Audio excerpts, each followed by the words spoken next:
Good afternoon, everybody. Welcome to the show. Sorry for the late start. That is pretty much all self-inflicted as I rolled out the intro, rolled out the warning music, and didn't start the recording. So, yeah, it's good to be here. Good to be here and down in Studio B. This is Back to the Window, by the way, Back to the Window with Scott and Scott. I'm your host, Scott Steehn, lead handicapper at winnersandwhiners.com. I'm your co-host, Scott Reichel, senior handicapper over winnersandwhiners.com. And together we do this every single day, 3 p.m. Eastern, 2 p.m. Central, laying out our best picks, taking picks from you guys, and putting together a show where we try to head back to the window to cash those winning tickets. Scott, how'd your Tuesday go? Overall, went pretty well. Won my play today. Had no run first inning, and the Nerfy came through for me in that Padres game. Besides that, overall, didn't really do much else. So, pretty quiet night, but a profitable one. All right. How's yours? Very good. No, not bad. Not bad. We had the first 5 under in the Baltimore-Seattle game. That was had that one actually handicapped right, as both starting pitchers were very, very good. And we went 1-1-1 on the premiums. Just couldn't get that extra run in the Detroit-San Francisco game. Had some opportunities, just couldn't get it done, including Scope striking out with the bases loaded on one of the worst swings you're going to see, Scott. Did you happen to see that strike 3 swing Jonathan Scope took? Cannot say that I did, but what did you push on? That one. 7. Oh, okay. We had 7 in that, and it ended up 4-3. So, hey, we got some good folks out there in the comment section. Got Rye Cape in the house as always. We'll be seeing Rye, of course, in a couple days, doing the NASCAR show. A good Philly guy. Always has good takes on the Philly sports teams. Big X in the house. J.C. Stone, what's crack-a-lackin'? Nothing, man. Andrew Kolajeds is in the house as well. Good afternoon to you, sir. Good to be here. And it's just going to be us today, Scott. No wife. My wife, of course, asked me how she did. I said she did fine. You know, she ran out of costumes. It's fine. I didn't know she was going to be doing costume changes in addition. I apprecited it. You know, the effort was there. A lot of effort. You and I, when you and I will put on a hat when we remember. So when we're in the right spot. So. Yeah, it was fun. It was fun having her on. I know she has so much knowledge about the Tour de France. I'm like, okay, tell me everything you know about the Tour in 20 minutes. And she couldn't fucking do it. So, yeah, good times.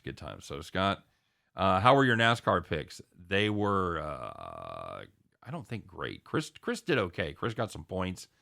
Mine were fine. Did you end up cashing? I haven't even looked at the sheet. I won my matchup.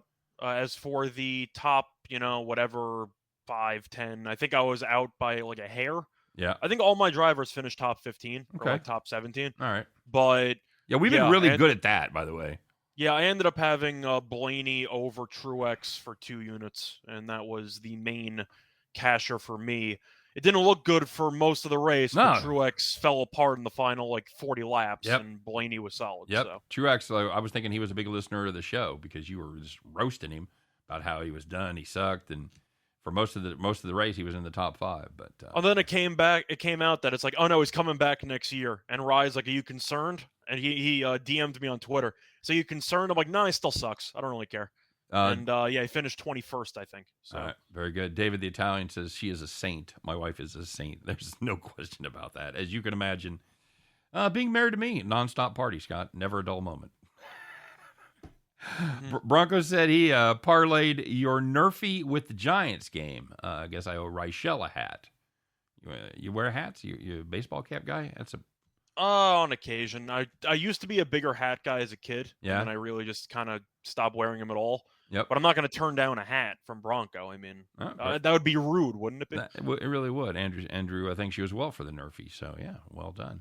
So far, knock on wood, still undefeated on play that ain't Nerfies. Nobody gives me anything for my fucking first 4 play where they scored no runs for the first 7 innings. Jesus. It was actually really funny, by the way, because I was originally going to do a Nerfy on that Orioles game. Yeah. And I wrote up the whole thing, and then I looked at Kramer's first inning numbers, and they were awful. Yeah. And I suddenly got scared. I thought Robbie Ray was going to pitch a gem last night because I was looking through the advanced numbers, and Ray was ridiculous. Yep. And I'm not surprised he pitched well. I pivoted to the Padres game. It turns out I worried for nothing because both of them were really sweat-free cashes. Yep, absolutely. So it is good to be here. We do want to remind you guys real quick, if you would give us the quick like, hit that thumbs up button. We appreciate it. And, of course, get subscribed to the Winners and Whiners YouTube channel and the Max Wagers Network YouTube channel as well. Max Wagers Network, where you can find all the great live content like Sean Miller at noon, Allie Burns at 1. We're going to be doing Morning Wood tonight, Scott. As long as I got a project I got to get done. But no, she canceled that. we're not doing. Oh, that is such good news because I'm going to a concert tonight. So she messaged us on Twitter saying she couldn't make it. Oh, so. All right. Well, bummer because I didn't love the games anyway. There was a Cubs game in there, and there was a game without a pitcher, so it looked like there was going to be 3 games. So I'm going to go see Bare Naked Ladies tonight. Nice. Yep. Then I'm going to go to a concert. No, I'm kidding. I'm going to see. Can you take the wife to Bare Naked Ladies, or is that frowned upon? She is going with me. She's excited about going to Bare Naked Ladies, Gin Blossoms, and Toad the Wet Sprocket. Hello, 90s. We've missed you. We've missed you, 90s.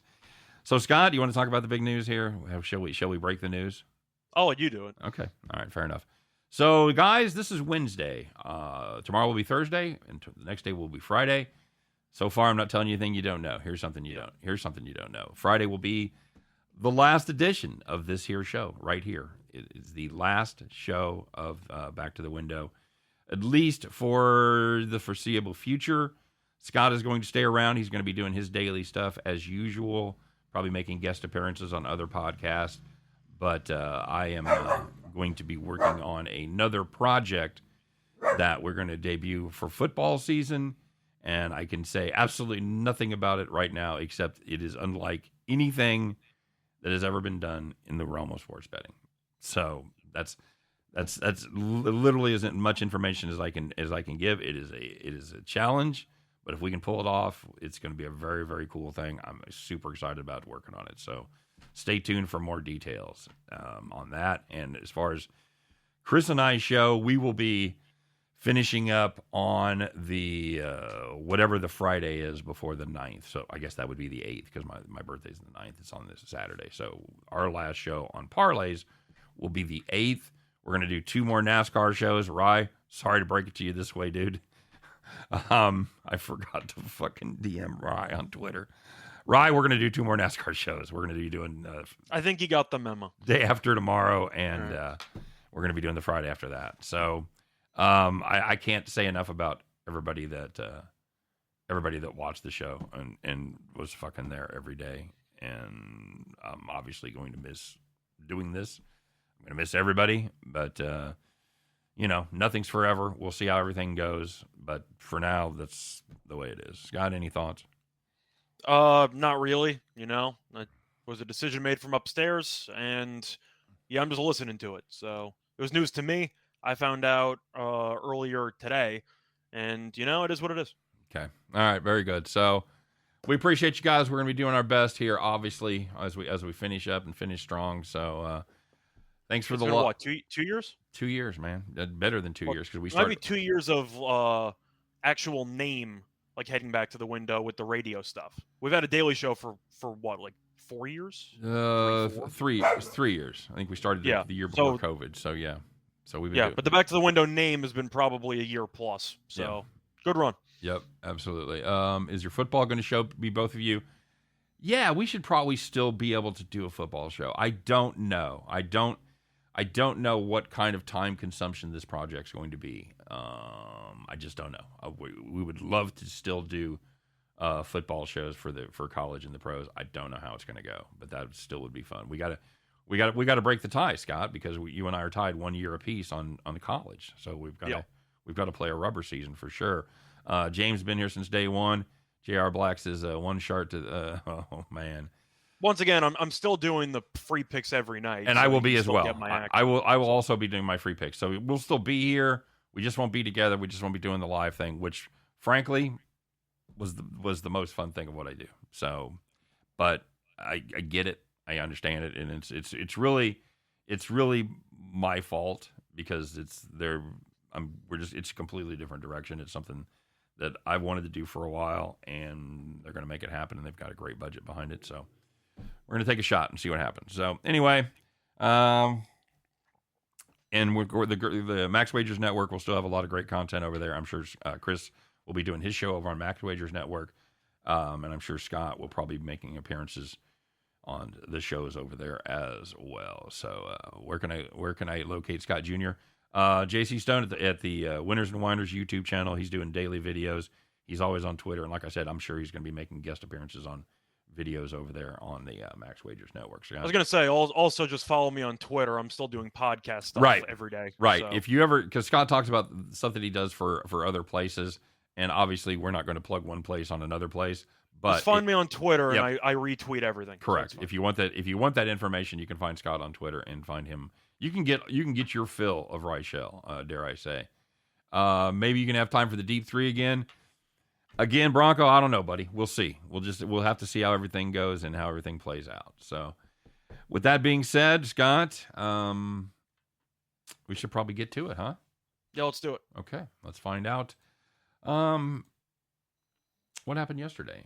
Everything we do now is going to be like, well, for the third to the last time ever. No, I'm trying not to. All I know is that when the show does end on Friday, we're definitely up on the farm. So that's all that matters, right? Absolutely. Oh, 100%. 100%. We are, the last time I checked, we were about 57 and change, 57.8. Good enough for me. Somewhere in there. So if you guys have done nothing except bet the farm, you got a good solid ROI around 8-9% and a winning percentage of around 58%.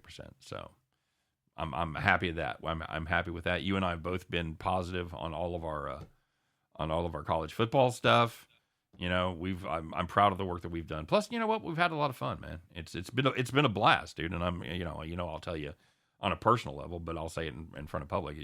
You've been a lot of fun to work with. You're a fantastic young handicapper, and I'm glad that you're starting to get some of the recognition you deserve. You have a fucking brain for the memory for numbers and things like that some of us could just dream about having. So. I wish you obviously nothing but the best going forward. Of course, you and I, we're friends. We'll still talk, but I just want to make it official here in front of God and over 20 viewers. Yep, appreciate it. No problem, man. By the way, JC, I do have a podcast just with another network. Yep. So just follow me on Twitter, and you can get all the links to that. There you go. All right, very good. So there was some action yesterday. Let's find out who benefited and who didn't quite get it home. The winners, the whiners, people that took it in the shorts, and the people that took it to the bank. You guys, you know who you are, and now we're going to let everybody know. Let's find out who it is on the Hump Day edition of Call the Cops.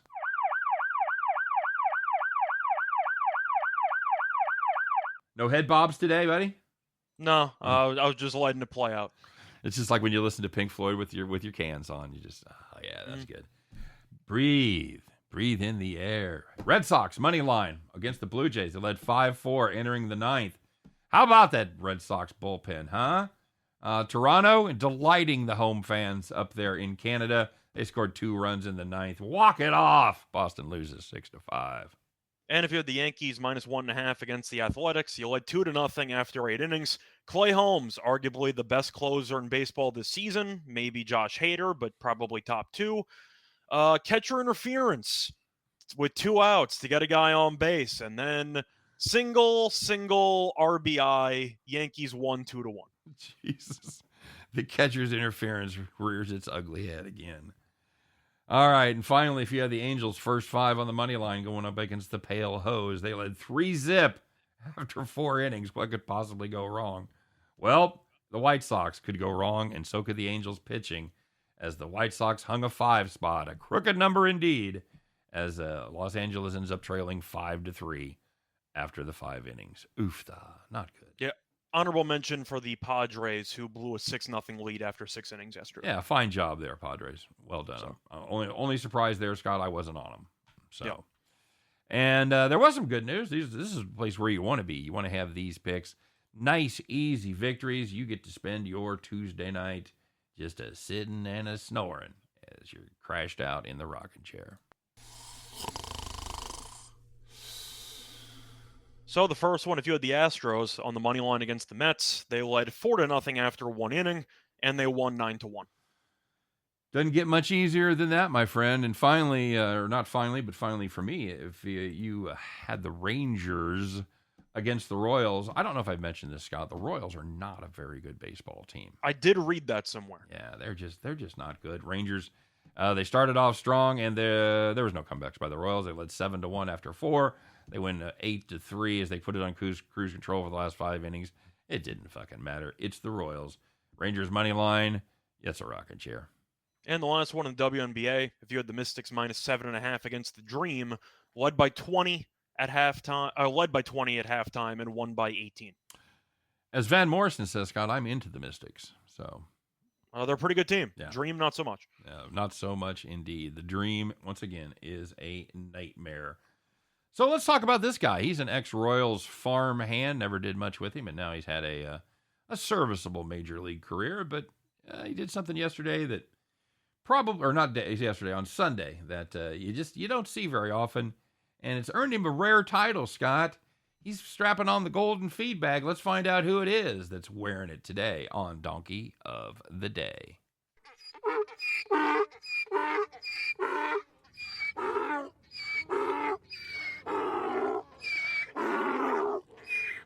This might not be the worst one of the year, but it's got to be on a short list. Right? It really does. It really does. By the way, my wife, if you did see my wife yesterday, she shares the concern of many for the fate of that donkey. Yep. Luckily for the donkey, though, after Friday, it's finally free to go. I got that off of a tape called Tijuana's Finest. I don't even know what that means. So I believe Tijuana's in Mexico. It is. I'm just saying, I'm going to give you a tip right now. When it comes to the donkey show, don't go to the matinee. That's the only tip I'm giving. So Archie Bradley, Scott, apparently was pretty anxious to get involved in that fucking fracas on Sunday. First of all, just so people know, Archie Bradley on the Angels now. I'm sure some people did not know that. No, he does. He still have the gigantic beard? Yes, he does. So like the beard just gets bigger every year. It's like a Brian Wilson type of Giants beard. It's a big one. Right, very good. Speaking of bare naked ladies, lie in bed like Brian Wilson did. So he was so anxious to get in the brawl that he couldn't just walk over the dugout steps. Scott, he had to crawl over the rail. And he's not, let's just say he's not exactly a parkour expert. If there's a parkour. I thought you were going to say athletic, but that's another way to put it. Is it parkour? Yeah, parkour. Parkour. Not a parkour expert. Because he had a little mishap coming over the rail and fell on his elbow, broke the elbow, very possibly out the rest of the season, at least multiple months. Yeah. And if what people want clarification, that was the Sunday brawl with the whole Winker situation. Yeah. The reason why we're using it for today is because he got an x-ray on it and it was officially confirmed that he might be out for the rest of the year. So he got injured trying to climb over a fight. It's cool if you say you got injured, maybe got injured in a fight, yeah. He took a punch, something happened, you got tackled. The railing, though, that kind of defeats the tough guy image, does it not? I want to see that video. I want to see him going ass over a tea kettle and landing on his elbow. Do you think he got? I want to see if he got up. Yeah. Did he try to fight with one arm? Was he just on the floor, man down? He got the wing down, screaming for medic. Yeah. Okay, now Scott, could you argue that I'm more athletic than Archie Bradley? Because I have told you the story where I went to a preseason Chiefs game, front row in the end zone. Fell out, landed on my back, did 3/4 of a flip, holding my beer, got up, scrambled back on, no injury. So can you argue that I am more athletic than Archie Bradley? I think the Angels should call you because they got an opening in about their 8th inning spot. All right, very good. Sorry, Archie. It's hard to believe he's not a member of the Royals with shit like that. It really is. So, odds makers, we know you don't pay a lot of attention to the WA sometimes, and we get it. Not a lot of people watching, and it's kind of an under-the-radar sport, but sometimes you just don't even try. You got to do a better job. Odds makers, let's find out what the fuck you were doing yesterday, because apparently you were drunk. Scott, I know you're a big fan of the WNBA. You follow it for the betting opportunities. I don't know that we've argued before about the quality of the play, so we're going to leave that on the table, but I know you follow it. There's a lot of good betting opportunities, a lot of good angles. Tell us about this Lynx game yesterday, would you? So the Lynx were at home taking on the Wings, and the Lynx were only 3.5-point favorites. At home, they recently got Fowles back, who was their best player, and they were a bit undervalued because they led by 22 points after one quarter, and they won by 28. So they were minus 3.5, and they outscored them 33-11 after one. And yeah, I would say that the Wings did not exactly give it much of a fight after that. It was over. So they even covered the spread in the last 3 innings or the last 3 quarters. They covered the 3.5. So even if you throw out the 22-point lead, which of course you don't, but if you were to do that, they still covered the number. Odds makers, I gotta question that number. Did you jump on this? Did you know that was an inefficient line before the game? No. Okay. I did the WNBA podcast the day before, not for this one. Okay. So no. Okay. So you only look at it on the days you're doing the podcast. I dabble every now and then, but with that game, the Lynx have been awful all season long, but they have been playing a little bit better lately. It was more just a stay away spot for me personally. All right. Good enough. Good enough. All right. Let's check in on the comment section here, see what's going on. Reichel said Bradley was a bum in Philly. Yep. Damn Royal scored another one. Bill, no. We got to play on the plus 155 there on the Rangers. So bet the. I was tempted by that game, but I stayed away because Greinke's actually been ridiculous at home. Yeah. For some reason. Unfortunately, I'm still sweating out my play of the day because the Astros cannot get a hit with runners in scoring position, and they've been threatening for the last couple of innings, and they just can't get one across. So I got Astros money line. It's 0-0 in the bottom of the 8th. Outstanding. Bronco wants to know, did the beer survive? Yes, it did. I've told that before. I somehow was able to keep the beer upright as I tumbled out of the front row.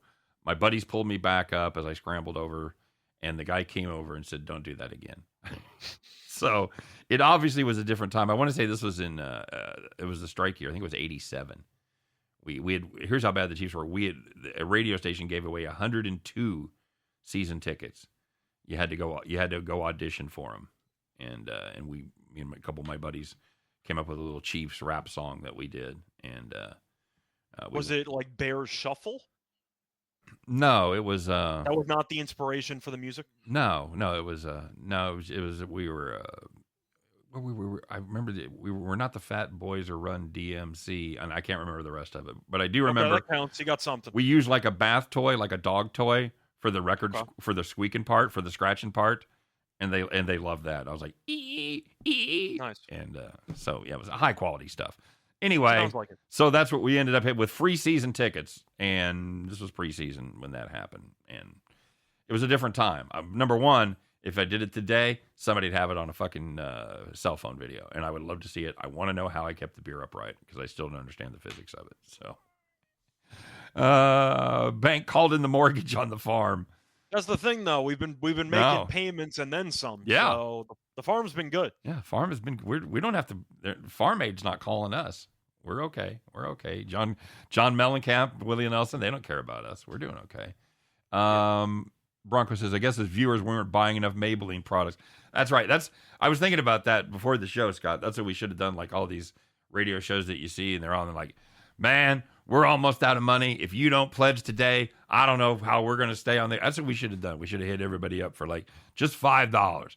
You know, why sponsor a kid somewhere you're never going to see when you could be sponsoring Scott and Scott? You could symbolically adopt a tiger, or you could, support the show. That's right. One of the two. For just $5 a month. Arms of an angel playing in the background, You know what I'm talking about. I do.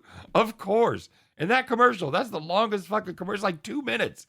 Was that song ever popular when it wasn't being used for dying animals? Yeah, it was probably top 40.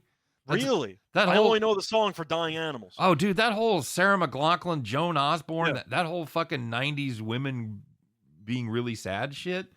There was sold a ton. The 80s was very like up-tempo fun, and the 90s went full depressing. I don't really know what happened. Girls just want to have fun, and then it was just girls just don't want dogs to die. Pretty much. So yeah, it was a very different decade. I will miss Reichel telling a joke. So few and far between, but always clever. He's a quality, not quantity guy. That's kind of my role here. I let you handle the quantity. That's right. I try to take over the quality. I just throw there's just a shit covered wall, and every once in a while there'll be a little sparkle there. But Reichel I'm just throwing darts. At the board, that's it. He's just throwing bulls, man. That's all he's doing. Reichel is actually very funny when you like talk to him in text and shit. He's hilarious. So, okay, what else we want to talk about? You got any Wimbledon plays? Bill wants to know. Oh, the day's basically over. So no, not anymore. My days went pretty well. I hit a couple of dogs. Unfortunately, I did parlay one of them with. I had a one parlay that was like $50 to win like I don't know $3,000, Okay. and it finished one pick short, Oofta. which is unfortunate. But I had Vesely beating Fokina and both players to win a set at like plus 280, I think, and Right. that ended up cashing. I had both players to win a set in the Basilashvili Hallis match. That cashed. And I'm currently sweating out Andy Murray, who's down 2-1. So, coincidentally, the biggest play I had was on Murray today. So, we're going to see what happens. He won a breaker. So, we'll see if Isner falls apart. All right. Good luck. People want to know if my project will be on Max Wagers Network. No, it will be on Winners and Whiners. Most of my stuff that I'll be doing going forward is going to be for Max Wagers Network, or for Winners and Whiners. So, I have to change the logo. Scott Nowak in the house. What's up, Scotty? Good to see you. How do they get those dogs to cry on cue? I just immediately think of Sam Kinison with the starving kids. You're 5 feet away. Don't feed them yet. Get back down in the hole. They gotta look hungry. Get back down in the hole. Why don't you feed him, Bob? You're 5 feet away. I got an idea. How about we stop sending them food? We start sending them U-Hauls. That is my all-time favorite bit of any comic. It's so good. Pack your shit. We'll make one trip. You see what this is? It's sand. You know what's going to be 100 years from now? It's still going to be sand. It's going to be fucking sand. Oh, my God, dude. Yes. Well, you toured with him, didn't you? I did a week. I did a week with him at the. That counts. Yeah. I didn't say how long the tour was. I just said you toured with him. That's a week. I did a month with him 1 week. Okay, there we go. So I think we slept twice. You met seven of his wives. Dude, some guys, you see them on stage and they go see him off stage and they're completely different. Kinnison was not like that. He wasn't a screamer, but he was, let's just say he was high energy. Cocaine's a hell of a drug. Sam was a lot. Yeah, it certainly was. And I'm just saying there might have been a bump or two done that week. Literally and figuratively. Yeah. You go where the food is. And see, every time I thought about that, we have deserts in America, we just don't live in them. Well, apparently you've never been to Vegas. Mm-hmm. So we do fucking try to live in them, and the San Fernando Valley, by the way. So all the good shows get canceled this Summer Sweat. It happens.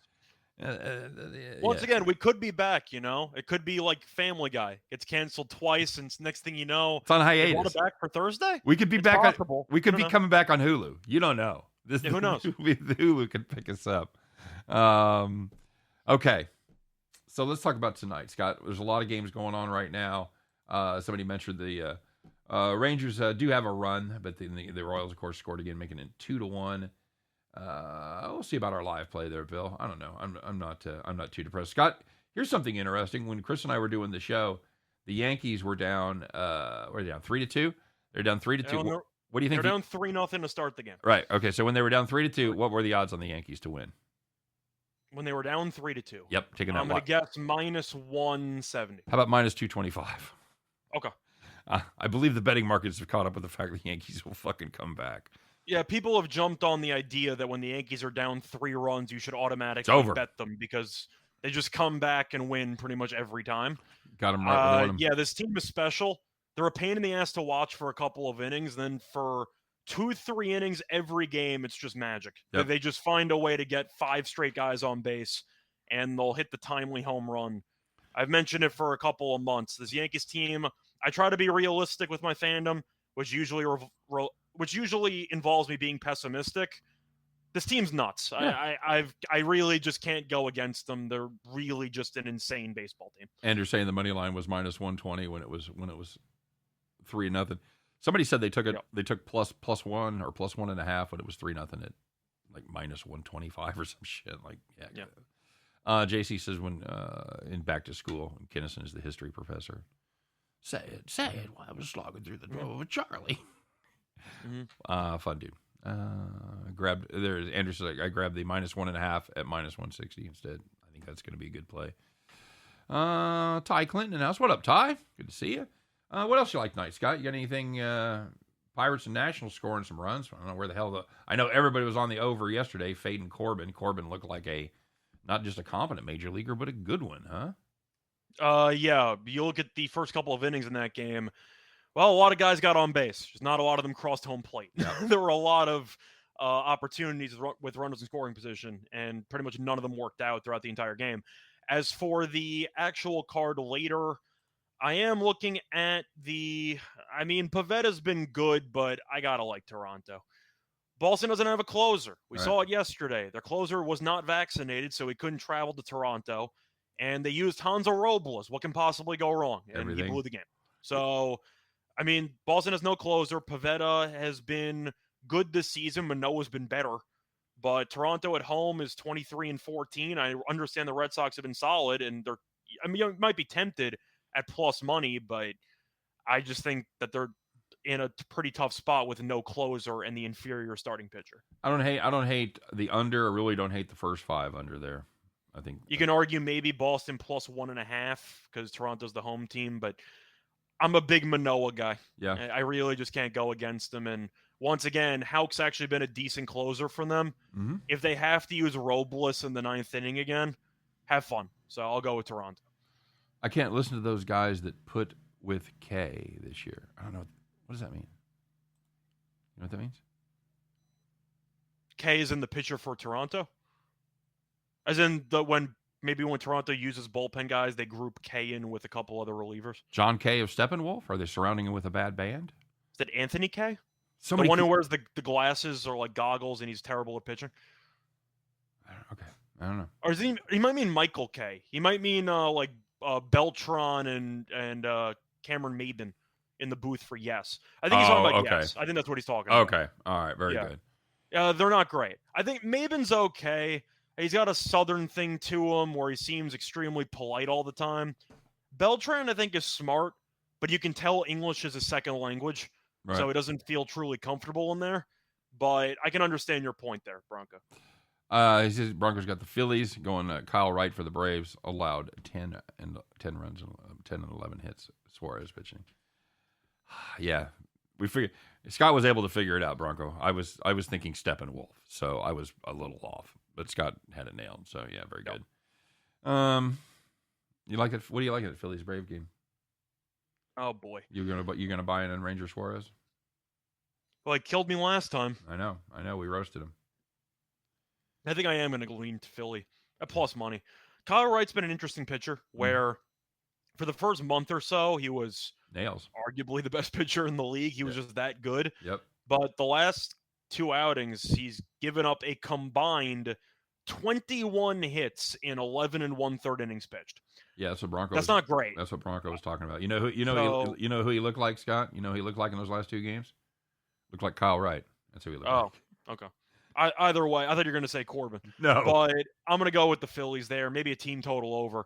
But when you've given up 21 hits, 9 earned runs in 11 1/3 innings pitched, I'm not going to back you. So I'll assume that the Phillies can get something going against them. Yeah, you're getting shellied there for sure. You're getting plus money on the home team. Fuck, how do you pass that up? So. Yep. You're gonna fade the Fever tonight, right, Shell? If they suck. So, yeah. They just played against the Mercury. You can argue the immediate rematch angle of leaning to Indiana. But the Mercury got rid of Tina Charles. They're playing smaller, and they've actually been really good. So, I'm actually going to go back to the Mercury. I think that they're a solid team. When you beat another team, the same team, by double digits, and you only shoot 37% from the floor, I'm assuming you're going to be in a good spot to cover it again. Yeah. So. Very good. Born to be wild. Yeah, I got my motor running, buddy. I'm ready to head out on the highway. You know what I'm saying? Yep. Anything else that has your attention for this evening, sir? Not really. I wasn't thrilled by anything on the card per se. Maybe the White Sox, if you think that the offense keeps it rolling again. I mean, Trout and Ohtani are very good. They both homer yesterday, and they still lose by 7 runs. So, yeah, kind of the story of their careers. But Alcantara, a short price tonight against the Cardinals. Any interest there? They never score for him, though. I mean, that's the problem. I mean, maybe first 5 if you think they can get something across. I don't mind the under in that game. He's got a sub 2 ERA, a sub 1 WHIP, and they're 9-6 in his starts. Yikes. Well, I was going to say Ohtani, of course, has been great this season. We're going to talk about the game a little bit later. But No, do you really want to lay minus 190 with an Angels team that you just don't really trust on a regular basis? And Kopech's been pretty good. Do you want to lay 190 with Ohtani? Who asked about that one? Somebody asked about that one? No, you were asking me what I like later on in the okay. day. I brought up Miami. I'm saying later on in the day, I'm thinking of maybe the White Sox at a decent plus price because even though I love Ohtani as a pitcher, I have to at least acknowledge that the Angels are still not a very good team, and Kopech's been pretty good in his own right. Yep. Ohtani's been outstanding though. One earned He's run been good, but the thing is, even if the Angels are up 1-0 and Ohtani goes 6, do you really think you're set? Probably not. That bullpen is such an adventure. It's not just a job; it's an adventure. Was that the Navy? Is what the Navy? That was their slogan for a while. It's not just a job. It was Army or Navy, one of the two. Okay. Can we at least get longer Reichel plays of the day? Now I don't know why the length matters as long as the play wins, right? It's all about the girth. That's how I look at it. There you go. So Bronco, I believe he's politely telling you, "Fuck no, he's not doing anything. He's not." I can go longer, but I mean the play's not going to change, so I don't really know if it changes anything. Is it true you're going to start doing Capper of the Day on your channel? No. I'm going to save that. I'm going to save that for you. Okay, man. You're still doing daily shows, so you can still do it. I know. I'm like, I don't want to step on your toes. And by the way, Houston finally delivered. They hit a 2-run homer in the 9th. All right. Big. Never a doubt. Finally. So was it actually Jason? If it was actually Jason Castro, I'm going to laugh my ass off. If it was actually Castro who just went yard, it was Jason Castro. The guy I've been roasting the entire day. Yep. Actually just hit a 2-run homer. There you go. Never. I'm sorry I ever doubted you, Dusty Baker. They're apparently listening to the show during the game, Scott. That's impressive. Apparently they are, which is really dangerous. But that can't be against. Let's go Houston. Get it done. That's got to be against the rules. Thanks, We Count Money. It was the Navy. Never doubt my first instinct. JC Stone says 8 and 9 seeds getting beat in women's Wimbledon first round. Easy money on the under 24. There you go. Yeah. All right. Well, let's get to it, shall we? We're gonna finish. We're gonna run through the tape here, Scott. We've struggled a little bit the last few days. Had a nice little 8-game run. Now we've dropped 3 straight. It's time. It's time, man. We got to finish strong. And like I said, run through the tape here. Let's get ready. You know it. You love it. It is time once again. Put on your overalls. Grab that straw hat. Put it on your head. Climb aboard your John Deere. Get your keys out with the Lucky Rabbit's Foot keychain. Put them in the ignition, fire that bad boy up, because it is time to bet the farm.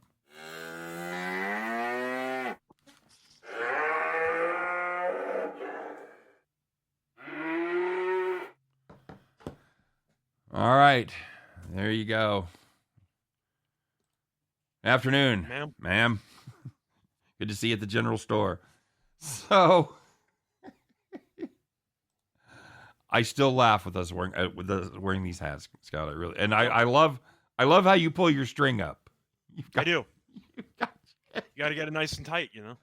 I never noticed that you were high and tight there with your fucking bolo pulley. Yep. Outstanding. All right, so I'm trying to be a professional. I can't have the hat fall off mid-segment. That's true.